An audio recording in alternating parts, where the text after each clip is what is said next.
Drunk and డ్రైవ్లో బండి దొరికితే 55 రోజుల నుంచి బండి ఇవ్వకుండా ఓ ఎస్ఐ వేధిస్తున్న ఘటన సోషల్ మీడియాలో వైరల్ అవుతుంది.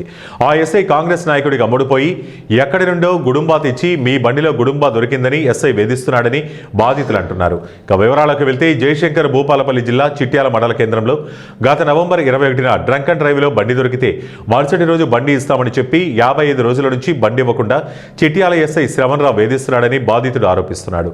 అయితే ఇప్పుడు బండిలో గుడుంబా దొరికిందని తప్పుడు కేసు పెట్టి ఎస్ఐ వేధిస్తున్నాడని బాధితుడు వాపోయారు. అయితే చట్టం ప్రకారం నిషేధిత వస్తువు ఎవరి దగ్గరైనా దొరికితే దొరికిన నిషేధిత వస్తువును మరియు రవాణా చేస్తున్న వ్యక్తులను కలిపి ఫోటో తీసి ప్రెస్ మరియు మీడియాకు సమాచారం ఇవ్వాలి. కానీ ఇవేవీ లేకుండా ఇప్పుడు అకస్మాత్తుగా గుడుంబా దొరికిందండం తప్పుడు కేసు పెట్టడం ఏంటని ఎస్ఐని నిలదీశాడు బాధితుడు. ఇది తప్పుడు ఆరోపణని, మా దగ్గర గుడుంబా దొరకలేదని, డ్రంక్ అండ్ డ్రైవ్లో దొరికిన మాట వాస్తవమని, మరుసటి రోజు ఉదయం బండి ఇస్తానని ఇవ్వలేదని అన్నాడు.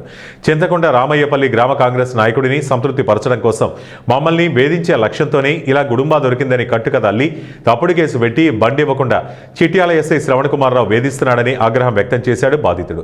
ఈ విషయంపై పోలీసు ఉన్నతాధికారులు స్పందించి విచారణ జరిపి తగు చర్యలు తీసుకుని తమకు బండి ఇప్పించాలని బాధితుడు కోరుతున్నాడు.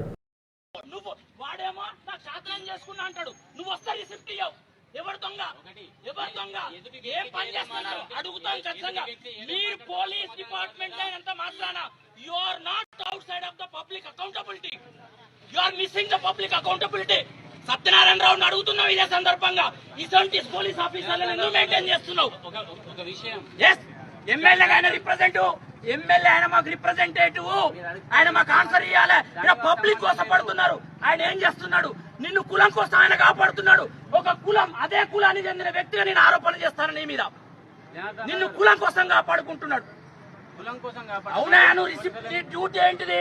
నీ డ్యూటీ ఏంటిది? నేను చదువుకోవాలనుకుంటున్నా. నీ అదృష్టం బాగుండే ఉద్యోగం వచ్చింది, మాకు రాలేదంతే. నీకన్నా మేమేం తక్కువ కాదు. ఏం ఎట్లా కనబడుతున్నావు? ప్రజలంటే చదువుకోని వాళ్ళ కనబడుతున్నావా? నువ్వు ఎందుకు రిసిప్ట్ ఇయ్యలే? ఎవడు ఆపిండు? నీ ఫోన్ వచ్చిందా రాలేదా? నీ కాల్ రికార్డ్ బయట పెడతావా? నీ కాల్ రికార్డ్ బయట పెడతావా? నీకెందుకు ఫోన్లు వస్తానే కాంగ్రెస్ లీడర్ల నుంచే? ఎవరి కోసం పని చేస్తున్నావు?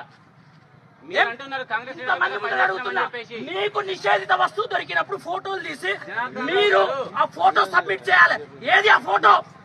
ఇవాళ మీరు గుడం బెక్కించాలో తెచ్చి పాపం వాళ్ళ బండి పెట్టి నాటకాలు ఆడుకుంటా ఏంటి కోర్టు సబ్మిట్ చేస్తావు?